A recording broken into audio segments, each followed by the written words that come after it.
Viewers, இன்னைக்கு நம்ம toxic revenge love ட்ராமாவுடைய ஃபைனல் பார்ட் தான் பார்க்க போகிறோம். வீடியோக்குள்ளே போகிறதுக்கு முன்னாடி ப்ளீஸ் சேனலை சப்ஸ்கிரைப் பண்ணாமல் பார்த்துருந்தீங்கன்னா சப்ஸ்கிரைப் பண்ணிட்டு கூடவே பெல் ஐக்கானையும் கிளிக் பண்ணிக்கோங்க. வீடியோ பிடிச்சிருந்தா மறந்துடாம லைக் பண்ணிடுங்க. ஏன்னா நீங்கள் லைக் பண்ணால் மட்டும்தான் யூடியூப் இந்த வீடியோவை ரெக்கமெண்டேஷன் பண்ணும். ஸோ ப்ளீஸ் லைக் பண்ணிட்டு பாருங்கள், சப்ஸ்கிரைப் பண்ணிட்டு பாருங்கள். வாங்க வீடியோக்குள்ளே போகலாம். லாஸ்ட் பார்ட்டில் ஹீரோவுக்கும் ஹீரோயினிக்கும் ஆக்சிடென்ட் ஆகிருக்கும். ஆக்சிடென்ட் ஆனதுக்கப்புறம் என்ன நடந்ததுன்னு காமிக்க மாட்டாங்க. நெக்ஸ்ட்டு ஹாஸ்பிட்டலில் தான் காமிக்கிறாங்க. ஹீரோ மட்டும் தான் படுத்திருக்காரு. ஹீரோ பக்கத்தில் உட்காந்து அவங்க அம்மா ப்ரே பண்ணிட்டு இருக்காங்க ஹீரோக்காக. அப்பதான் ஹீரோவும் கண்ணு முழிக்கிறாரு. ஹீரோ கண்ணு முழிச்சதை பார்த்தோம் தான் அவங்க அம்மாவுக்கு நிம்மதியா இருக்கு. ஒரு வழியா எழுந்துட்டியாப்பா, இருப்பா நான் போயிட்டு டாக்டர் அழைச்சிட்டு வரேன்ட்டு டாக்டரை கூப்பிட போறாங்க. ஆனா ஹீரோ விடாம அவங்க கையை பிடிச்சி இழுத்து, நீங்க என்னாச்சுமா, அவ எப்படி இருக்கான்னு சொல்லிட்டு எழுந்திருக்க பாக்குறாரு. நீ எதுவும் ஸ்ட்ரெயின் பண்ணிக்காதப்பா, நீ படுப்பா, எதுவா இருந்தாலும் நான் அப்புறமேட்டுக்கு சொல்றேன்னு சொல்றாங்க. இல்லம்மா எனக்கு பயமா இருக்குமா, நீங்க என்னாச்சு, எதுவா இருந்தாலும் இப்பயே சொல்லுங்கன்னு ஹீரோ கேட்கறதுக்கு, அதுக்கு ஹீரோவுடைய அம்மாவும், உங்களுக்கு கார் ஆக்சிடென்ட் ஆனப்போ நீங்க வந்த கார்ல இருந்த ஏர் பலூன் நீ உட்காந்த சீட்ல மட்டும்தான் பாப் அவுட் ஆச்சு, ஹீரோயின் உட்காந்த சீட்ல பாப் அவுட் ஆகல. அதனால ஹீரோனிக்கு ரொம்ப அடிபட்ட அதே இடத்துல மிஸ்கேரேஜ் ஆயிடுச்சு. இப்போ நீங்க கண்ணு கூட முழிக்காம ரொம்ப சீரியஸான கண்டிஷன்ல ஐசியூல இருக்கா. அது மட்டும் இல்லாம நீங்களுக்கு ரொம்பவே ரேரான பிளட் குரூப்புங்கிறதால அவளுக்கு தேவைப்படுற பிளட் பேங்க்ல இன்னும் கிடைக்கலப்பா. ஆனா எதுக்கு கவலைப்படாதப்பா, உங்க அப்பா ட்ரை பண்ணிட்டு இருக்காரு.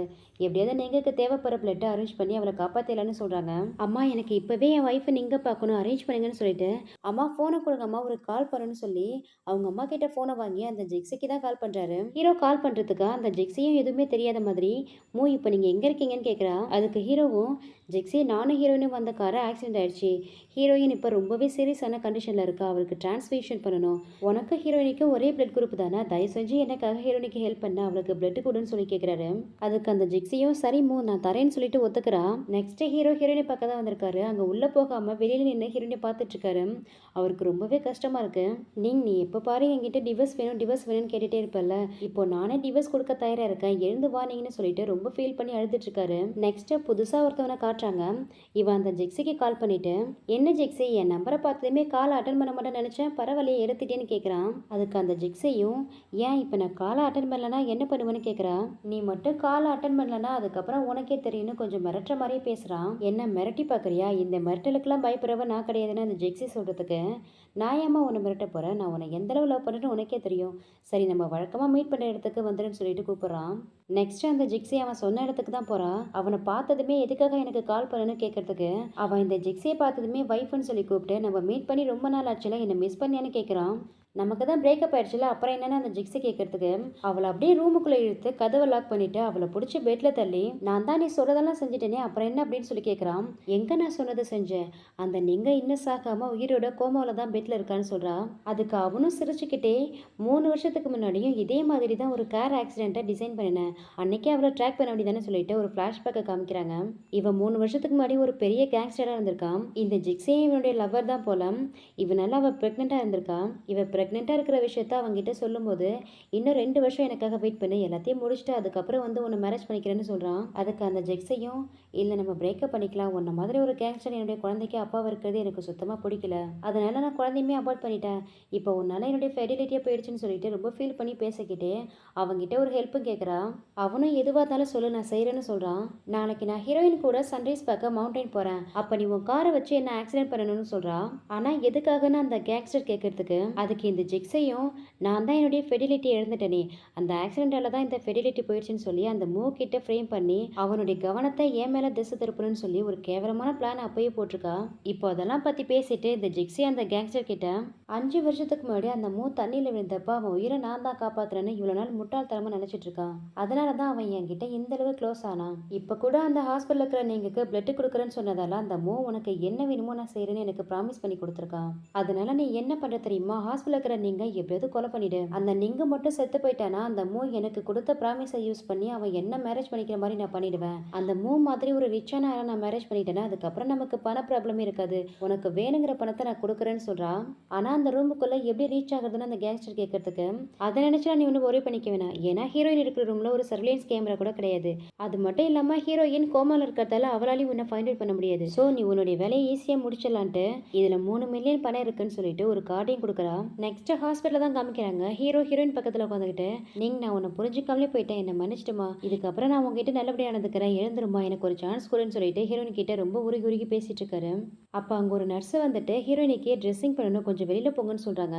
அந்த நர்ஸு கிட்ட ஹீரோ உங்களை பார்த்தா ரெகுலரா வரவங்க மாதிரி தெரியலன்னு சொல்லி கேட்குறாரு. இல்ல இங்க ரெகுலரா வர நர்ஸ் வெளியில போயிருக்காங்க. நான் தான் இன்னைக்கு ஹீரோயினுக்கு ட்ரெஸ்ஸிங் பண்ண போறேன். கொஞ்சம் வெளியில போங்கன்னு சொல்லி ஹீரோ வெளியில அனுப்பிட்டு இந்த நர்ஸ் அந்த கேங்ஸ்டருடைய ஆள் போல ஏதோ ஒரு இன்ஜெக்ஷனை மிக்ஸ் பண்ணி ஹீரோயினுக்கு ஏறிட்டு இருக்க ட்ரிப்ஸ்ல கலந்துடுறா. இங்க வெளியில ஹீரோவும் அன்னைக்கு ஆக்சிடென்ட் ஆன காரோடைய சிசிடிவி கேமராவை செக் பண்ணுங்கன்னு சொல்லிட்டு யார்கிட்டயே போன்ல பேசி முடிச்சுட்டு உள்ள போறாரு. அப்போ டாக்டரும் ஹீரோயினை பார்க்க வராரு. ஹீரோயினுடைய கண்டிஷன் எப்படி இருக்குன்னு தெரிஞ்சுக்கிறதுக்காக ஹீரோ கிட்ட ஹீரோயினுடைய ரிப்போர்ட்லாம் வாங்கி படிச்சிட்டு இருக்காரு. அப்போ ஹீரோயினிக்கு மூச்சு திணறல் மாதிரி வந்து ஹீரோயின் மூச்சு விடவே கஷ்டப்படுறாங்க.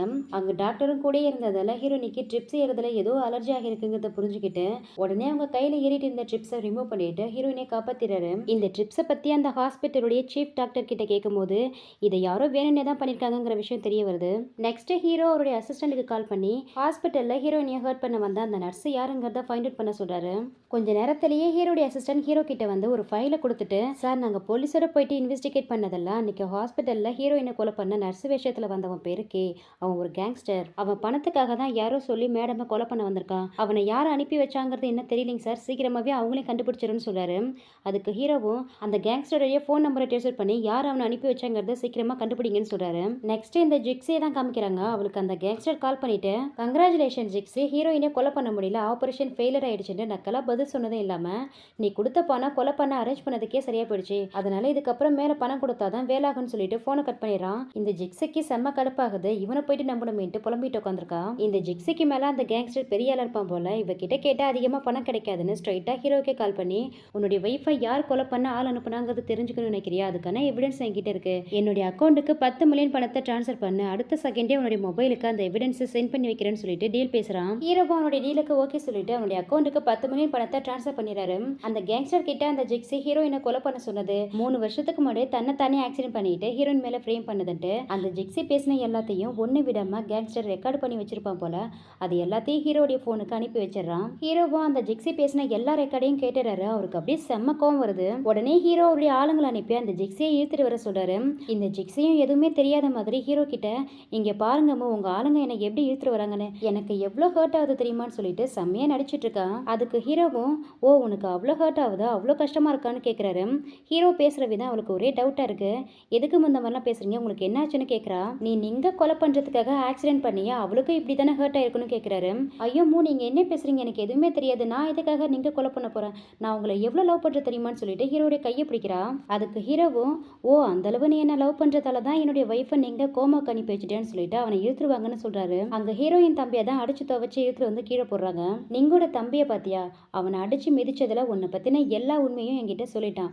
இப்போ ஒழுங்கா உன் வாயாலே உண்மையை சொல்றியா, இல்ல இதே மாதிரி உன்னையும் மிதிக்கிட்டுமான்னு சொல்லி கேட்கிறாரு. அப்ப கூட அந்த ஜிக்ஸி உண்மையை ஒத்துக்காம, இல்லமோ இவன் வேணும்னே உங்ககிட்ட போய் சொல்லியிருக்கான், இவன் சொல்றத நம்பாதீங்க, எனக்கு எதுவுமே தெரியாதுன்னு சாதிச்சிட்டு இருக்கா. உடனே ஹீரோ அவளை செவ்விலே ஒண்ணு வச்சுட்டு, என்னை பார்த்தா என்ன உனக்கு முட்டாள் மாதிரி தெரியுதா, உன்னை எவ்வளவு நம்பினா, ஆனா எனக்கே எவ்வளவு பெரிய துரோகத்தை பண்ணிருக்குன்னு சொல்லிட்டு அந்த போனை எடுத்துட்டு சொல்லி அந்த ரெக்கார்டை போட்டு காட்டுறாரு.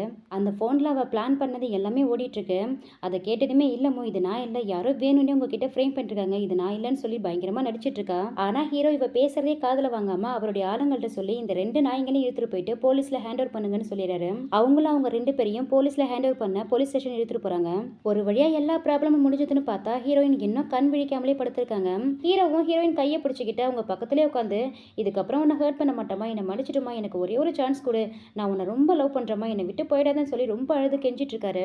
அப்ப ஹீரோடைய அம்மாவும் ஹீரோயின் யூஸ் பண்ண அந்த பழைய திங்ஸ் எல்லாம் எடுத்துட்டு வந்து கொடுத்து, டாக்டர் சொன்னாங்கப்பா ஹீரோயின் யூஸ் பண்ண அவளுடைய பழைய திங்ஸ் எல்லாம் அவகிட்ட கொடுத்து அவளை ஸ்டிமுலேட் பண்ற மாதிரி பேசினா கண்டிப்பா கண் விழிக்க வாய்ப்பு இருக்குன்னு சொன்னாங்க, ட்ரை பண்ணி பாருன்னு கொடுத்துட்டு போறாங்க. ஹீரோவும் ஹீரோயின் அடிக்கடி யூஸ் பண்ண அவங்களுடைய ஃபேவரட் பொம்மையெல்லாம் அவங்க பக்கத்துல வச்சு அவங்களுடைய டைரி எடுத்து படிக்க ஆரம்பிக்கிறாரு. அந்த டைரியில ஹீரோயின், மூக்கே தெரியாம நான் அவனை ரொம்ப வருஷமா லவ் பண்ணிட்டு இருக்கேன், ஒரு தடவை தண்ணியில விழுந்தப்ப என்னுடைய உயிரை பணைய வச்சு நான் தான் அவனை காப்பாத்தினேன், ஆனா அந்த ஜிக்ஸி தான் காப்பாத்தினு தப்பா புரிஞ்சுக்கிட்டான். அதுக்கப்புறம் அந்த ஜிக்ஸியை லவ் பண்ண ஆரம்பிச்சிட்டான்.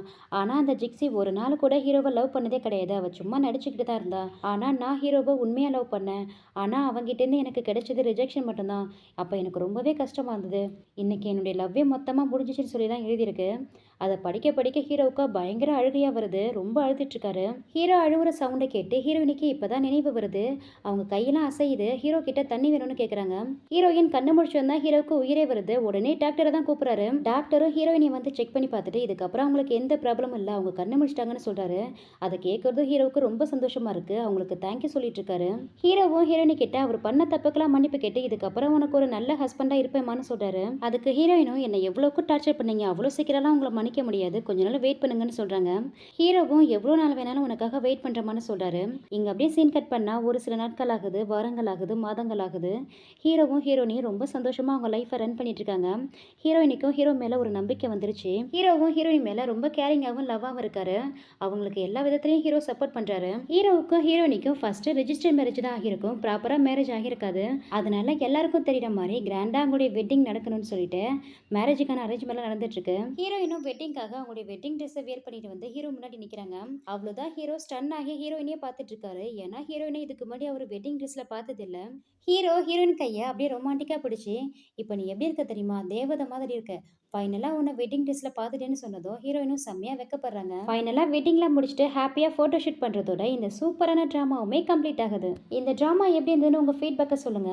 ஐ ஹோப் இந்த டிராமா உங்களுக்கு கண்டிப்பா பிடிக்கும்னு நினைக்கிறேன். பிடிச்சிருந்தா லைக் பண்ணி உங்க ஃப்ரெண்ட்ஸ் அண்ட் ஃபேமிலிக்கு ஷேர் பண்ணுங்க. இதே மாதிரி ஒரு சூப்பரான டிராமாவோட சீக்கிரமாவே உங்களை சந்திக்கிறேன். Thank you so much and see you.